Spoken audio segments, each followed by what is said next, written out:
En 2005, un journaliste américain a posé une question à plusieurs millionnaires. La question était pourtant très simple. Quelle est la plus grande différence entre une personne qui construit une fortune et une personne qui reste pauvre toute sa vie? Le journaliste pensait entendre des réponses comme l'intelligence, les études, la chance ou encore le salaire. Mais les réponses furent totalement différentes. L'un des entrepreneurs répondit simplement les habitudes. Un autre ajouta: donnez le même salaire à deux personnes différentes, dans 10 ans, leurs vies n'auront plus rien à voir. Pourquoi? Parce que l'argent ne fait qu'amplifier les habitudes que nous avons déjà. Une personne qui gère mal 1000 euros aura souvent les mêmes difficultés avec 10 000 euros.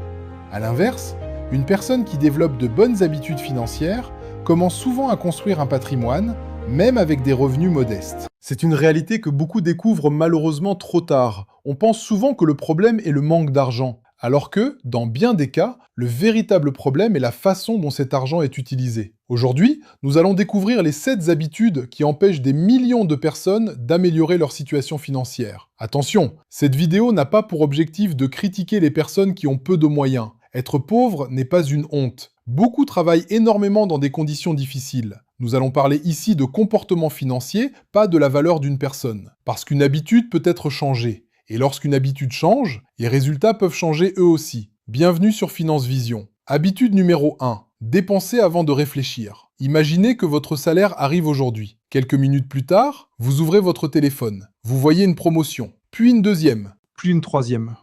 Sans réellement réfléchir, vous achetez. Le lendemain, vous commandez un repas. Le week-end, vous faites du shopping. À la fin du mois, vous vous demandez où est passé mon argent. Cette scène se répète chaque mois dans des millions de foyers.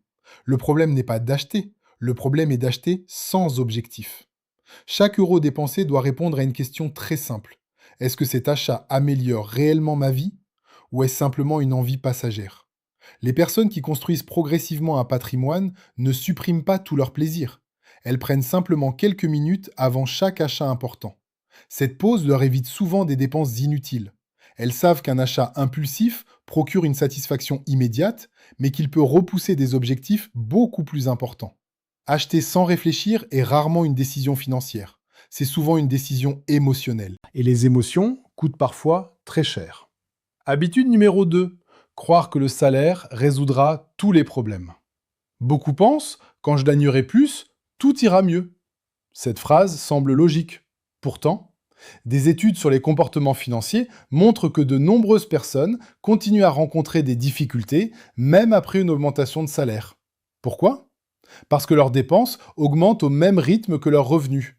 On appelle cela l'inflation du mode de vie. Plus le salaire augmente, plus le niveau de vie augmente également.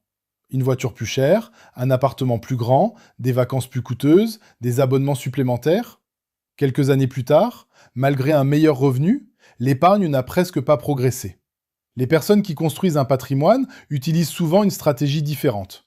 Lorsqu'elles gagnent davantage, elles augmentent aussi la part consacrée à l'épargne ou à l'investissement. Ainsi, leur niveau de vie progresse, mais leur patrimoine progresse encore plus vite. C'est cette différence qui finit par produire des résultats spectaculaires sur 10 ou 15 ans. Car la richesse ne dépend pas uniquement de ce que vous gagnez, elle dépend surtout de ce que vous gardez et de ce que vous faites avec ce que vous gardez. Habitude numéro 3. Acheter pour impressionner les autres. Imaginez deux voisins. Le premier vient de recevoir une augmentation. Quelques jours plus tard, il change immédiatement de voiture. Il achète le dernier téléphone, il porte des vêtements de grande marque. Tout le quartier pense qu'il est devenu riche. Le second, lui, garde la même voiture, le même téléphone, le même mode de vie. À première vue, beaucoup pensent qu'il n'a pas réussi. Pourtant, 5 ans plus tard, le premier continue de payer des crédits. Le second possède déjà plusieurs investissements. Pourquoi? Parce que beaucoup de personnes cherchent à paraître riches, alors que les personnes qui construisent un patrimoine cherchent d'abord à le devenir. Aujourd'hui, les réseaux sociaux amplifient ce phénomène. Chaque jour, nous voyons des voitures de luxe, des villas, des montres hors de prix, des vacances extraordinaires. Petit à petit, notre cerveau finit par croire que réussir signifie montrer sa réussite. Mais cette image est souvent trompeuse. Certaines personnes vivent dans le luxe grâce à des revenus très élevés. D'autres financent ce mode de vie avec des dettes. Et il est souvent impossible de faire la différence en regardant simplement une photo. Les personnes financièrement intelligentes se posent une autre question. Est-ce que cet achat augmente ma valeur ou est-ce qu'il augmente seulement mon image? Cette simple question peut éviter des milliers d'euros de dépenses inutiles. Parce qu'au final, les apparences ne paient jamais vos factures. Votre patrimoine, lui, peut le faire. Habitude numéro 4. Remettre toujours à demain. Je commencerai à épargner le mois prochain. J'investirai quand je gagnerai plus. Je créerai mon entreprise plus tard. Ces phrases semblent inoffensives. Pourtant, elles détruisent des milliers de projets. Le plus grand danger n'est pas de faire une erreur. Le plus grand danger est souvent de ne jamais commencer. Imaginez deux amis. Le premier décide d'épargner seulement 100 € par mois dès aujourd'hui. Le second préfère attendre le bon moment. 3 ans passent, puis 5, puis 10. Le premier possède déjà une réserve financière. Le second est toujours en train d'attendre. Pourquoi? Parce que le moment parfait n'existe presque jamais. Les personnes qui réussissent financièrement commencent souvent avec peu. Elles n'attendent pas d'avoir un salaire parfait. Elles n'attendent pas d'être des experts. Elles avancent progressivement. Chaque petit pas compte. Chaque mois compte. Chaque année compte. Plus vous commencez tôt, plus le temps travaille en votre faveur. À l'inverse, chaque année perdue est une année que vous ne pourrez jamais récupérer. Habitude numéro 5, ne pas savoir où part son argent. Voici une question très simple. Pouvez-vous dire exactement combien vous avez dépensé le mois dernier en restaurant, en abonnement, en achat sur Internet? Beaucoup répondent non, et c'est parfaitement compréhensible. Lorsque l'on ne suit pas ses dépenses, l'argent semble disparaître tout seul. Pourtant, l'argent ne disparaît jamais, il change simplement de destination. Les personnes qui construisent un patrimoine connaissent généralement leurs chiffres. Elles savent combien elles gagnent, combien elles dépensent, combien elles épargnent et combien elles investissent. Pas parce qu'elles aiment les calculs, mais parce qu'elles savent qu'il est impossible d'améliorer ce que l'on ne mesure pas. Imaginez un capitaine de navire. Partirait-il en pleine mer sans regarder sa boussole? Certainement pas. Votre budget joue exactement le même rôle. Il vous indique si vous avancez dans la bonne direction ou si vous vous éloignez progressivement de vos objectifs. Créer un budget ne signifie pas arrêter de vivre. Cela signifie simplement reprendre le contrôle. Et très souvent, les personnes qui commencent à suivre leurs dépenses découvrent des économies qu'elles n'imaginaient même pas.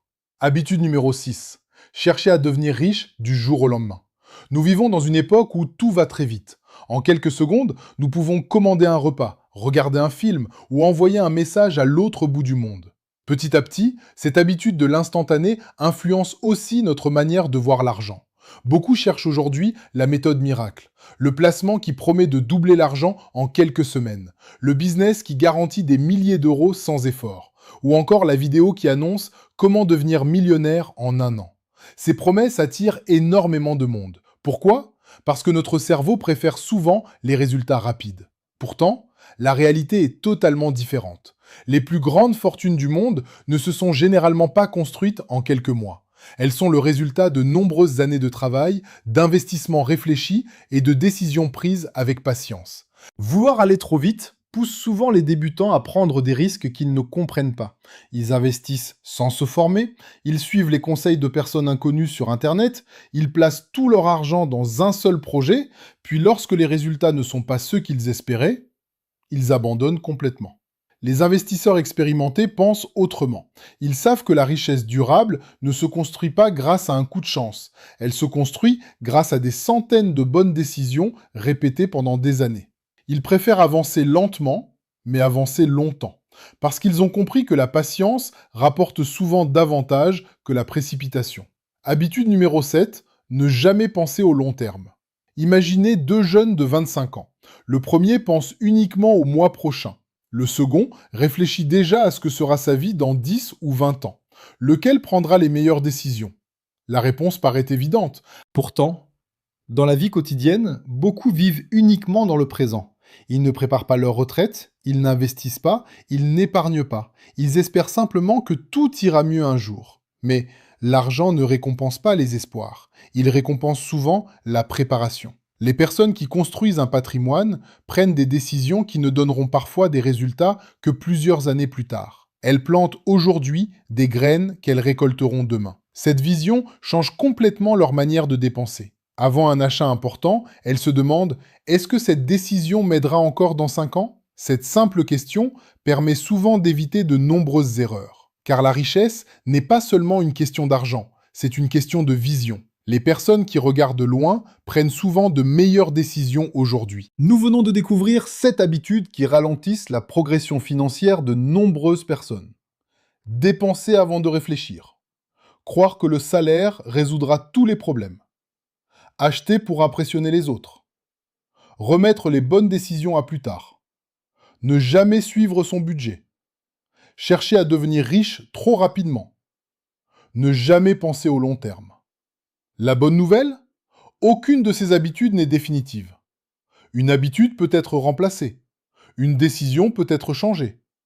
Et une nouvelle discipline peut complètement transformer votre avenir. Vous n'avez pas besoin de devenir riche demain. Vous avez simplement besoin de commencer à prendre de meilleures décisions aujourd'hui. Parce que les personnes qui réussissent financièrement ne sont pas toujours celles qui gagnent le plus. Très souvent, ce sont celles qui prennent les meilleures décisions, encore et encore, pendant des années. Alors, posez-vous une dernière question. Quelle habitude allez-vous changer dès aujourd'hui ? Écrivez votre réponse dans les commentaires. Je les lis tous avec attention. Et si cette vidéo vous a aidé à voir l'argent autrement, pensez à vous abonner à Finance Vision. Chaque semaine, nous publions des vidéos pour vous aider à comprendre la finance personnelle, investir intelligemment et construire un patrimoine durable. Merci d'avoir regardé cette vidéo. Et souvenez-vous toujours de cette phrase. Votre avenir financier ne dépend pas uniquement de votre salaire. Il dépend surtout des habitudes que vous choisissez de répéter chaque jour. À très bientôt sur Finance Vision.